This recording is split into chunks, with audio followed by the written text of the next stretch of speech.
Hello Brovers, udah lama banget nih gua nggak bikin pembahasan alur film animasi, ya nggak sih? Nah, kali ini gua akan membawakan alur film animasi yang paling ditunggu-tunggu di Indonesia bulan kemarin. Ternyata nggak jadi tayang dong gara-gara ada elemen pelangi ya, lu tau lah ya. Nah, sekarang udah ada versi jernih 1080p Full HD-nya cuy. Nah, ini nih yang bakal kita bahas nih, yang Full HD cuy. Judul filmnya itu Lightyear, yaitu spin-off dari Toy Story. Dimana film ini ternyata mengambil referensi dari film yang ditonton Andy di universe Toy Story itu sendiri. Jadi dulu di Toy Story pertama emang si Buzz ini dibeli sama Andy karena dia ngefans banget sama karakter Buzz Lightyear yang ada di film Lightyear di universe itu. Akhirnya dibuatin deh filmnya buat kita tonton oleh Pixar gitu ya, yang didistribusikan oleh si raksasa tikus, siapa lagi kalau bukan Disney. Film ini dibintangi oleh sang Kapten Amerika, yaitu Chris Evans sebagai Buzz Lightyear, dan beberapa aktor dan aktris lainnya seperti Taika Waititi, sutradara Thor 4 kemarin lah ya, kalian tahu, Keke Palmer, terus ada James Brolin, dan juga Peterson. Tanpa berlama-lama lagi langsung aja kita gasken. Ini dia Lightyear 2022 and welcome back to Story Movie by Clip-on X, family friendly.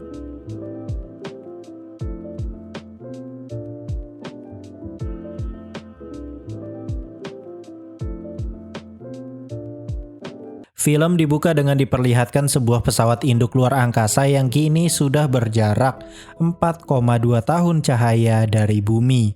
Pesawat itu membawa 1.200 astronot. Ternyata mereka telah sampai di sebuah planet yang belum diketahui namanya. Di sini, Buzz dibangunkan dari tidur panjangnya untuk meneliti planet itu. Ternyata temannya Buzz yang bernama Alisa ikut serta karena dia juga dibangunin gitu ya dari tidur panjangnya. Kini mereka berdua berusaha menjelajah area sekitar pendaratan pesawat untuk memastikan penelitian aman. Namun di sini Buzz itu punya sifat yang bisa dibilang sombong, di mana dia tidak suka banget bekerja sama dengan orang di bawah pangkatnya atau pemula atau rookie gitu ya. Karena baginya mereka hanya jadi beban saja ya, bener sih emang. Nggak salah sih kalau Buzz ngomong kayak begitu. Namun faktanya si Alisa malah bawa Rocky atau kadet bersama mereka, yang jelas di sini membuat Buzz emosi. Namun di saat mereka sedang berbincang, tiba-tiba Alright, you win. And you alone will do one thing above all. Finish. I know what you're thinking, I know what you're gonna be. But this guy, I don't know. Where'd he go? ya, ada akar tumbuhan yang berusaha menarik mereka. Alisa pun menyarankan untuk kembali ke kapal agar mereka bisa aman dari serangan akar-akar suram ini. Adegan actionnya keren sih ini menurut gua untuk sekelas film animasi ya. Gak usah ditanya lagi lah ya, kualitas dari Pixar emang udah jempolan punya detailnya. The ship is sinking. We're not gonna make it. Almost there. Saat mereka sudah sampai di spaceship, ternyata si beban masih aja berada di luar karena ditarik akar-akar suram. Bebannya sampai tulang-tulang gini ya, useless parah anjir. Setelah mereka semua sudah masuk ke pesawat gitu ya, kini tinggal Buzz yang harus mengendalikan pesawat itu agar keluar dari planet itu sesegera mungkin agar misi mereka kembali berjalan lancar. Di depan Buzz terdapat tebing curam yang membuat mereka harus menukik tajam ke atas. Di saat genting seperti itu, si beban ingin membantu Buzz. Namun Buzz yang punya sifat bebal ketulang pun memilih untuk melakukannya sendiri. Ya, tapi si beban tadi track recordnya ya begitu anjir, ngahisekan ya gimana anjir. Pesawat mereka pun terbentur dan akhirnya terjatuh. Akibat hal itu, mesin pesawat rusak. Kristal hyperspeed yang merupakan bahan bakar utama pesawat mereka itu hancur.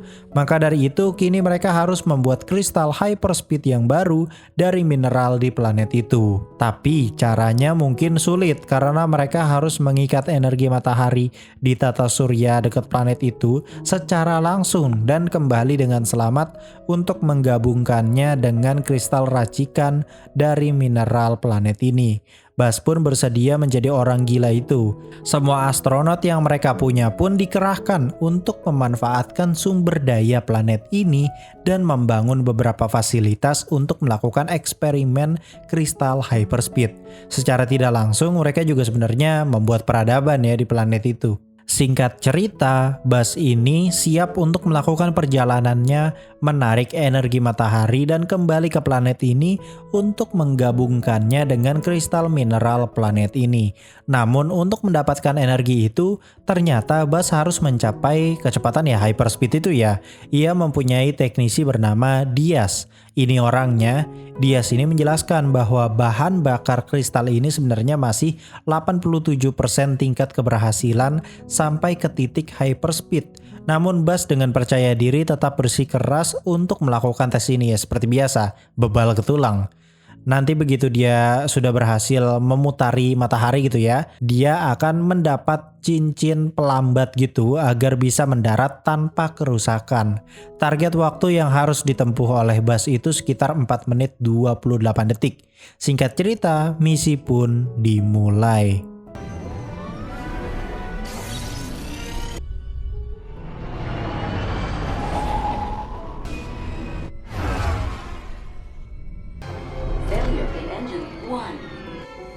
Namun setelah Buzz mendekati Tikani Prime atau planet yang tadi dia mendarat itu ya, dia mengalami kecelakaan karena kristal bahan bakarnya ternyata terbakar akibat terlalu memaksakan untuk mencapai 100% hyperspeed.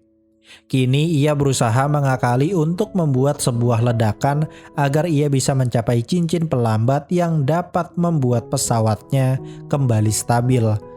Setelah mendarat, Buzz ternyata makin bingung karena ternyata dia sudah pergi selama 4 tahun. Lah kok bisa? Padahal yang baru saja ia lakukan hanya selama 4 menit. Baru deh di sini dijelasin kan bahwa ini ternyata bukanlah time travel, tapi ini time dilation. Jika kita mencapai hyperspeed berapapun persennya ya, kita sebagai pilot akan melambat, sedangkan lokasi yang kita tinggalkan berjalan dengan normal. Nah, yang dilakukan oleh Buzz itu tiap 1 menit ternyata berarti 1 tahun untuk para penghuni dan rekan-rekan yang di sini. Itu sebabnya ini terkesan seperti layaknya time travel, namun ini hanyalah time dilation. Pembahasan lengkapnya sebenarnya kalian bisa tonton Interstellar, itu udah lengkap banget cuy. Buzz menyesali perbuatan sombongnya itu yang berakibat pada semua pilot yang akhirnya menetap tinggal di sini selama 4 tahun. Saat sampai di kamarnya, Buzz diberikan robot kucing yang terdapat AI seperti layaknya Jarvis. Dia bernama Sox. Bedanya AI ini ya wujudnya tuh hewan gitu ya. Kalau Jarvis kan hanya program aja gitu, nggak berbentuk fisik, kecuali ya udah jadi vision, beda lagi. Buzz pun tidur dan ternyata dia mimpi buruk lagi cuy karena terhantui rasa bersalahnya. Kini Buzz tetap ingin memperbaiki kesalahan sebelumnya walaupun harus memakan 4 tahun lamanya setiap kali dia melakukan time dilation. Ia pun menugaskan Sox untuk membantunya menemukan racikan yang cocok untuk kristal hyperspeed. Ia terus melakukan tes yang memakan waktu sekitar 4 tahun selama berkali-kali gitu cuy hingga akhirnya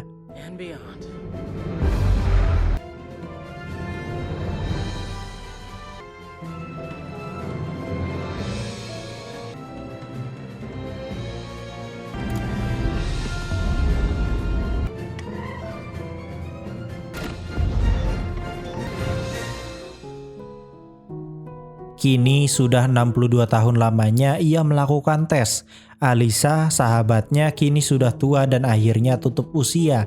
Ia mengirimkan pesan untuk Buzz. Intinya, Alisa ini kini sudah terlalu tua gitu loh ya. Ia pun memperkenalkan cucunya yang bernama Izzy kepada Buzz. Jelas di sini Buzz sangat terpukul karena ia sudah 62 tahun gagal dan belum menemukan racikan kristal yang pas. Ia juga bertemu dengan komandan yang baru yang bernama Carl Burnside yang menggantikan Alyssa tentunya. Burnside ini mengatakan kalau mereka sudah merasa bahwa seharusnya memang tidak memaksakan kehendak untuk pulang karena hal itu butuh waktu yang sangat lama. Buzz saja sampai 62 tahun gagal gitu cuy. Secara teknis dia sudah membuat orang terjebak di sini selama 62 tahun hingga membuat peradaban baru cuy malah. Namun Buzz merasa bahwa ia harus tetap menyelesaikan misinya. Secara tiba-tiba Sox datang dan melaporkan hasil pekerjaannya yang diberikan oleh Buzz 62 tahun yang lalu. Dia sudah berhasil menemukan racikan kristal yang sesuai untuk mencapai hyperspeed 100%. Namun tak lama dari itu petugas datang untuk mengambil Sox. Jelas di sini Buzz tidak terima lalu melarikan diri. Mereka berdua pun lari ke tempat lab untuk membuat resep sesuai yang ditemukan oleh Sox. Setelah kristal hyperspeednya udah jadi, mereka langsung ke pesawat XL-15 untuk melakukan putaran kembali ke matahari. Ya, kali ini ia bakalan bisa mencapai hyperspeed 100% karena kemungkinannya ya udah 100% gitu cuy.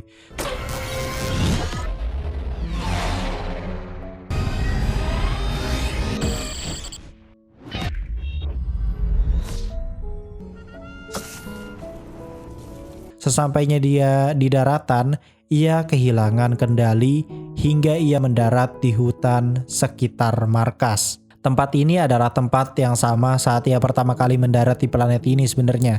Saat Buzz keluar pesawat untuk membuat laporan, tiba-tiba ada seorang wanita dengan armor berwarna merah. Dia ini ternyata berusaha melindungi Buzz dari sebuah robot yang sedang berpatroli di hutan itu. Robot itu langsung membawa pesawat Buzz ke kapal induknya yang ternyata sudah berada di atas mereka. Bos dari robot itu pun memerintahkan semua robotnya untuk mencari pilot yang membawa pesawat itu. Sedangkan Buzz sendiri sudah dibawa oleh wanita itu yang ternyata dia adalah Buzz? I'm Izzy.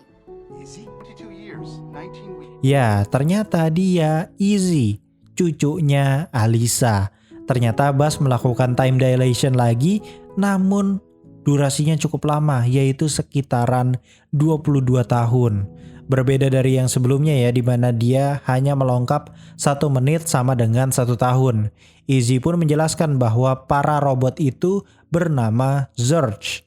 Izzy sendiri sebenarnya yang kasih nama karena robot itu hanya bisa bicara kata Zurge doang kata dia. Nah, kapal induknya robot Zurge ini baru saja sampai seminggu yang lalu. Nah, pertahanan yang dipimpin oleh Carl Burnside memutuskan untuk mengaktifkan sistem defending laser seperti layaknya Wakanda untuk membuat para robot suram itu tidak menyerang kota. Sedangkan sampai sekarang beberapa peneliti yang memang berlokasi di luar belum bisa masuk karena ya dia masih pakai pelindung laser gitu cuy. Jadi terbagi dua nih, ada peneliti yang bersembunyi di luar dan ada peneliti yang bertahan pakai perisai laser. Intinya gitu. Nah, Izzy ini salah satu peneliti amatir yang pas banget saat mereka menyerang, dia sedang berada di luar. Buzz pun dibawa ke tempat persembunyiannya Izzy, di mana di sana ia sudah menyiapkan rencana bersama 2 temannya yang bernama Darby dan Morrison. Untuk Morrison pasti kalian gak asing lah ya, dia adalah Taika Waititi, sutradara Thor sekaligus penyuara dari Korg. Buzz diberitahu rencana mereka yang akan menghancurkan kapal induk robot Zurge agar para robot itu dinonaktifkan dan mereka bisa kembali ke markas utama. Setelah semua siap, mereka langsung menjalankan misi, akan tetapi secara tiba-tiba I don't hear anything. Now I do. ada satu robot lagi yang mengincar Buzz untuk dibawa ke kapal induk. 3 temannya pun berusaha membantu Buzz walaupun sebenarnya malah makin ngehesekeun.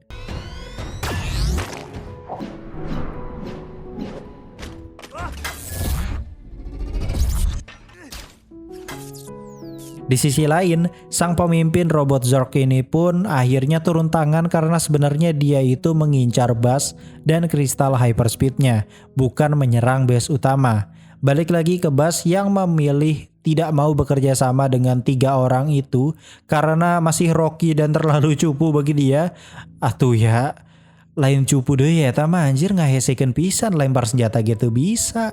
Nah si Buzz ini berencana untuk ke base penyimpanan terdekat untuk mendapatkan pesawat karena ya pesawatnya Izzy tuh meleduk tadi cuy. Sesampainya di sana, Buzz kembali menggunakan suit kebanggaannya sebagai Space Ranger.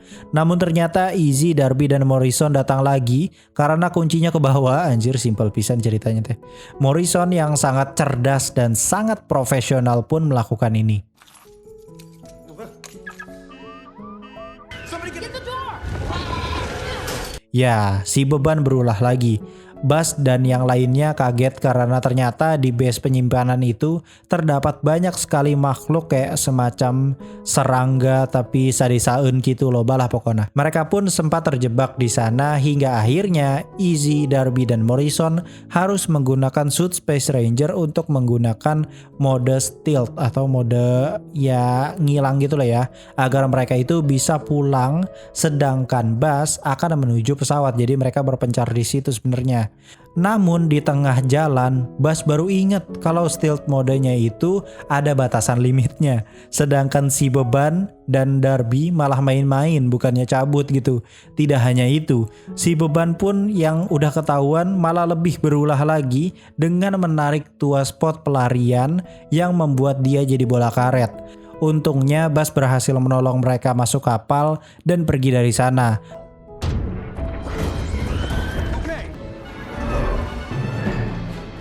Namun saat sudah terbang, mereka dikejar dengan pemimpin robot Zurg yang memang dari awal mengincar Buzz dan kristal hyperspeednya. Si Izzy ternyata mempunyai fobia ruang angkasa anjir. Bisa-bisanya lu fobia luar angkasa. Mereka pun mendarat di dekat area pertambangan. Sox melaporkan bahwa kerusakan pesawat disebabkan rusaknya kapasitor khusus yang membuatnya tidak bisa terbang.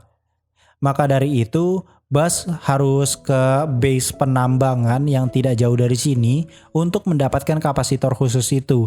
Sesampainya di sana, Sox berhasil mendapatkan kapasitor khusus yang baru untuk menghidupkan kembali pesawat mereka.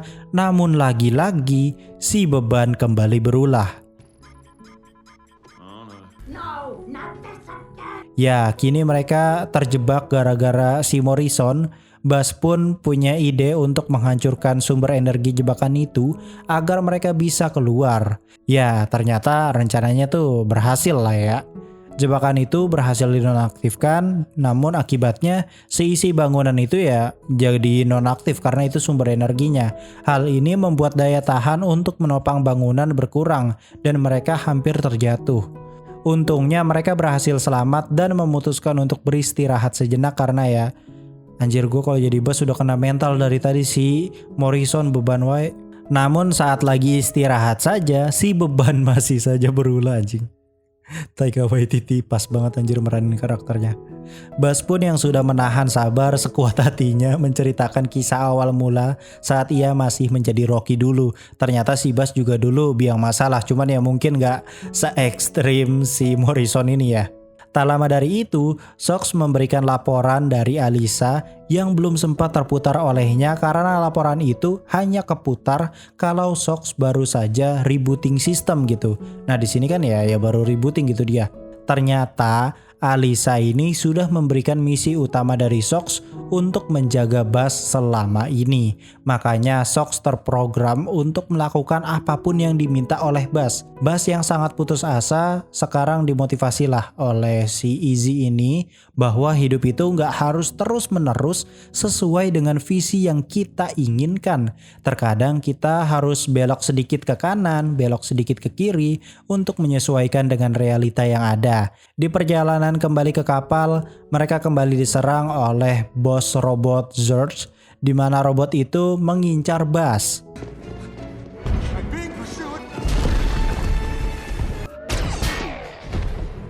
Untungnya, robot itu berhasil dirobohkan untuk sementara. Kini mereka harus pergi ke pesawat untuk melarikan diri dari robot itu. Ternyata si bos ini langsung mengerahkan pasukan robotnya untuk mengincar Buzz. Kini mereka terlibat kejar-kejaran dengan para pasukan robot Zurge. Now it's about to get real. Done. Si Izzy ternyata menjadi beban berikutnya, di mana ia malah menekan tombol lontarkan kristal yang membuat pesawat mereka mati tiba-tiba ya. Kayak ibarat kata lu lagi naik motor businya lepas gitu maksud gue. Ya kayak gitulah intinya. Kristal hyperspeednya ternyata berhasil diambil oleh robot Zurge. Kini mereka sudah kehilangan harapan karena kunci misi berhasil itu ada di kristal hyperspeed. Butuh waktu 62 tahun untuk menemukannya lagi, sedangkan kini rumusnya sudah hilang. Jadi kayak mulai dari awal kalau emang mau bikin resep lagi gitu. Asli ini Buzz sabar banget sih anjir ngadepin nih orang bertiga anjing bener-bener. Tak lama dari itu, bos robot Zurge datang menculik Buzz dan akhirnya mereka bertiga benar-benar stuck bingung mau bikin rencana apa karena Buzz-nya pun gak ada gitu. Di sisi lain, Buzz yang dibawa ke kapal induk dibuat terkejut karena ternyata sosok robot Zurge itu adalah... Guess again. Huh? I don't understand. Ya, dia adalah Buzz versi tua yang time travel lah bisa dibilang ke timeline sekarang untuk menemui Buzz versi timeline sekarang. Buzz tua pun menjelaskan bahwa dia itu melakukan uji coba tes juga, namun setelah berhasil mencapai hyperspeed, dia malah ditangkap oleh Komandan Burnside. Karena dia merasa tidak terima gitu ya, karena udah capek-capek gitu kan bikin kristal hyperspeed, malah ditangkap. Nah, dia ini akhirnya kembali ke pesawat dan menggunakan pesawatnya itu mencapai hyperspeed kembali dan terpental ke masa depan, kemudian menemukan pesawat Zurge. Faktanya, dengan teknologi Zurge yang dikombinasikan dengan hyperspeed kristal, maka ia bisa melakukan time travel yang tadinya time dilation. Nah, karena ada kombinasi teknologi masa depan, dia akhirnya bisa melakukan time travel. Intinya seperti itu. Nah, Buzz tua ini datang ke timeline sekarang karena si energi kristal hyperspeednya itu udah hampir habis gitu. Nah, tujuan si Buzz versi tua ini ngambil kristal hyperspace ya untuk mengulang waktu ke timeline sebelumnya, untuk mencegah kecelakaan pertama kali yang ngebuat mereka akhirnya beranak pinak gitu cuy di planet ini. Maka dari itu nanti timelinenya akan berubah dan para peneliti nggak harus menetap di sini selama ratusan tahun. Penjelasan time travelnya mungkin bakal kita jawab di ending video ya. Sekarang kita lanjut dulu ke ceritanya. Saat ingin memberikan kristal itu, Buzz muda kembali terpikir soal paradoks yang akan terjadi jika ia mengubah timeline dengan pergi ke masa lalu dan mencegah kecelakaan itu. Maka Alicia tidak akan sebahagia sekarang punya anak dan punya cucu yang bernama Izzy. Timeline akan berubah dan Izzy tidak akan pernah ada atau exist. Buzz tua pun tidak terima dan berusaha merebut kristal hyperspeed itu. Di sisi lain, si trio beban menyadari bahwa sebenarnya ada alat teleport yang baru saja ditempel oleh robot Zurge tadi. Nah, di sisi lain, Buzz berhasil lolos berkat pertolongan Sox versi tua yang ternyata lebih setuju dengan konsepnya Buzz muda agar tidak merusak timeline yang seharusnya. Kini Buzz muda harus menghancurkan kapal milik Buzz tua agar dia tidak bisa time travel lagi. Namun, tiba-tiba Sox versi tua dihancurkan. Kini tinggal si trio beban saja yang sudah memulai berpencar di kapal induk Zurge. Sedangkan Izzy kini sudah mengetahui lokasi Buzz. Sekarang dia tinggal melawan rasa takutnya untuk menyeberang ke tempat Buzz berada. Untungnya Izzy berhasil masuk nih. Kini tinggal Buzz saja yang masih bertarung melawan Buzz tua.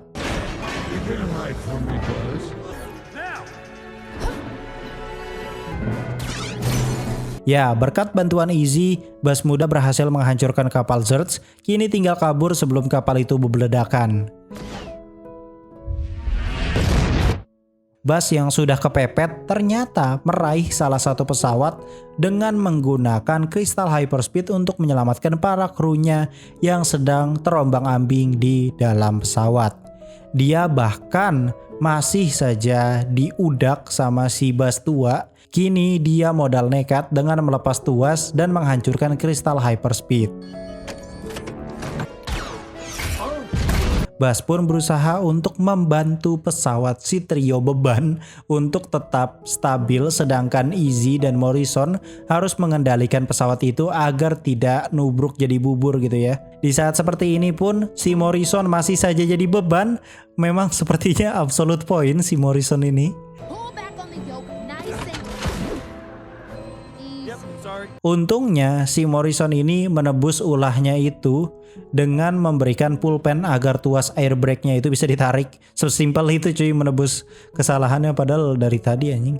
Kini mereka diselamatkan oleh Komandan Carl Burnside dan tidak jadi ditahan karena berkat mereka para peneliti kembali aman. Kapal Zerg juga kan sudah hancur berkat aksi heroik Buzz yang menebus kesalahannya dengan menyelamatkan ribuan nyawa peneliti gitu ya. Kini Buzz justru resmi menjadi Space Ranger lagi dan dia merekrut si trio berdebah yang selalu menyusahkan biar nggak jadi beban tim lain gitu ya mungkin. Mereka pun diberikan suit yang akurat seperti versi Toy Story yang kita lihat sebelum-sebelumnya gitu ya, yang udah ada laser, udah ada jetpacknya. Kalau sebelum-sebelumnya kan belum ada gitu ya.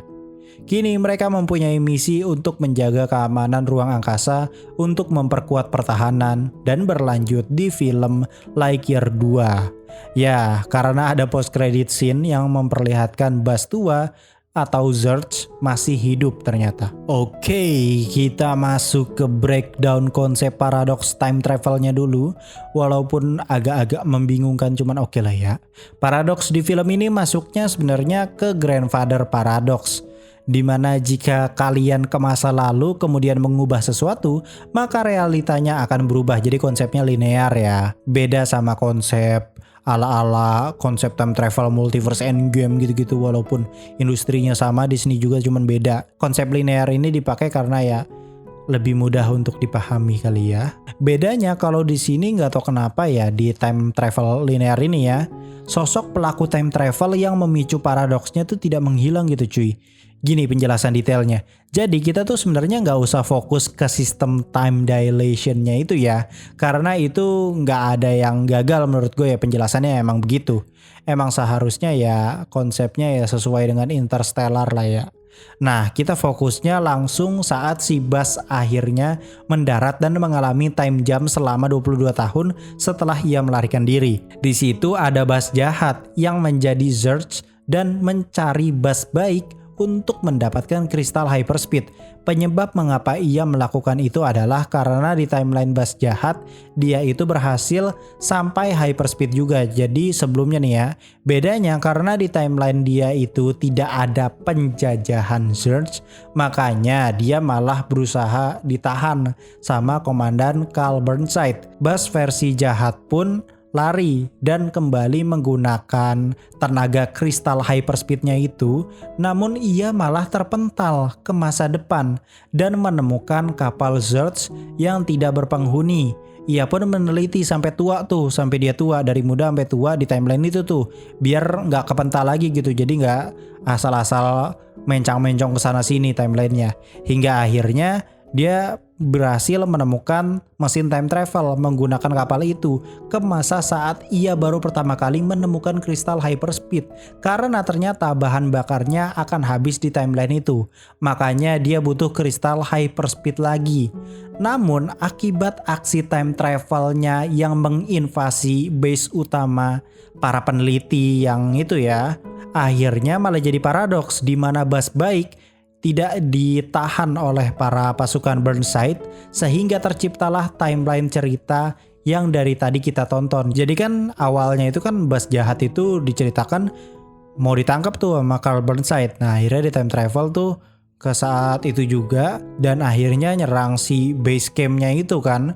Akhirnya Carl Burnside-nya itu kan ada di dalam base camp. Nah Buzz yang dari tadi kita tonton itu ceritanya sudah belok, sudah berbeda, sudah mengalami paradoks gara-gara Carl Burnside-nya kan lagi sibuk memasang laser defending itu ya gak sih? Jadinya ya dia gak ditahan sama Carl Burnside dan akhirnya malah bertemu dengan si Easy sama si dua beban itu. Simpelnya ya udah kayak begitu aja. Kuncinya lu perhatikan perbedaan antara realita Buzz ini mendarat gitu cuy. Dua realita kan ada tuh ya kan. Nah yang jadi pertanyaan, kok bisa ya Buzz jahat ini tidak menghilang atau musnah? Karena realita kan sudah berubah, otomatis dia seharusnya menghilang atau tidak pernah tercipta karena realitasnya berubah. Jadi ya dia nggak pernah ada harusnya. Jadi ini kan sistemnya kayak linear kan harusnya. Ya harusnya ya seperti itu karena ya grandfather paradox. Entah kenapa ya si orang yang melakukan time travel dan memicu paradoks di film ini malah tidak menghilang. Lantas kalau misalkan si Buzz tua ini time travel ke masa lalu untuk mencegah kecelakaan itu, dia tetap berada di situ cuy. Jadi ada dua Buzz tetap walaupun itu mengubah timeline gitu, mengubah keseluruhan cerita, tapi ada dua Buzz gitu. Jadi kan aneh ya gak sih? Kayak maksud gue, aduh Disney. Plot hole di film ini tuh ya jujur ya jadi bikin filmnya tuh kayak agak nanggung dan kurang panjang gitu cuy penjelasan time travelnya. Walaupun lagi-lagi ini film si tikus, tapi kalau udah bawa-bawa konsep time travel sih harusnya nggak boleh salah ya. Karena konsep time travel itu beresiko sekali. Kalau misalkan ada plot hole yang berefek misalkan looping atau bootstrap, wah itu bakalan ribet sendiri nanti ngebenerinnya di sequel berikutnya gitu. Poin berikutnya adalah saat Buzz sudah menyelesaikan misi dengan menghancurkan kapal Zerg. Di situ ada satu robot yang masih aktif. Padahal kapal Zerg sudah hancur. Itu artinya para robot Zerg yang kuning itu dia tidak dikendalikan menggunakan pesawat, melainkan dikendalikan oleh si Buzz jahat itu. Jadi sebenarnya udah dibuktikan ya di film ini saat Buzz jahat memanggil bantuan robot Zerg yang menjelang final battle. Nah karena pas menjelang ending banget itu kan ada sisa robot Zerg yang masih hidup kan.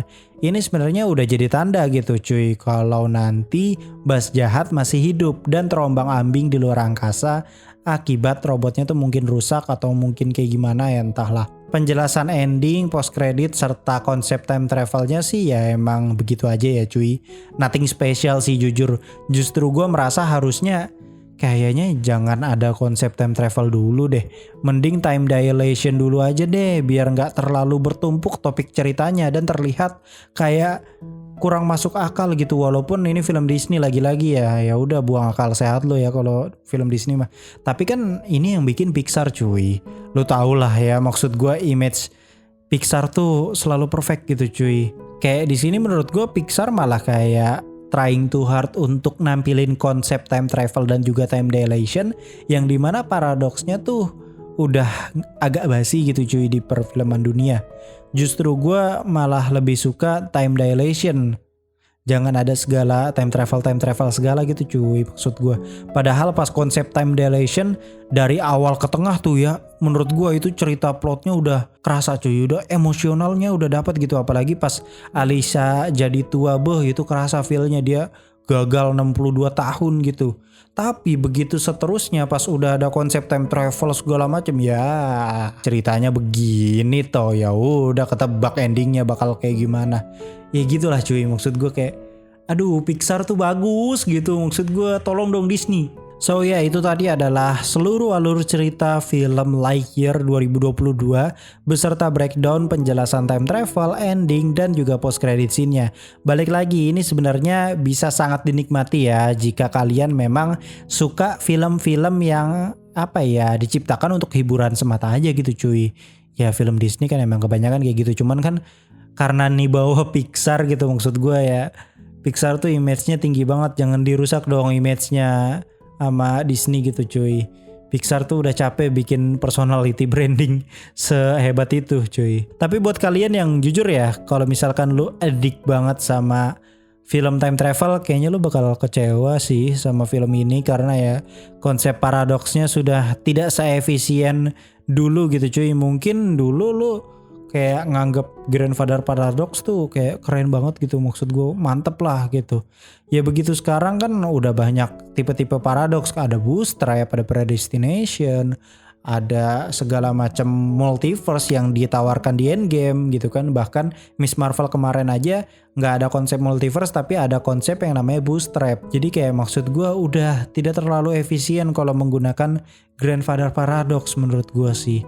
Sudah terlalu tua. Tapi ya balik lagi ya, film ini kan direferensikan dari tahun 1995 ya kalau nggak salah. Cuman ya nggak tahu sih ya gimana Pixar sama Disney lah ya. Cuman tolonglah nih Disney dikontrol Pixarnya, atau enggak diberi kebebasan sedikit gitu loh Pixarnya untuk bikin cerita dan memanjangkan durasi. Dari kemarin Disney kalau bikin film durasinya astaga. Oke, mungkin segitu dulu. Gua Cliponex pamit undur diri, and I'll come see you next time.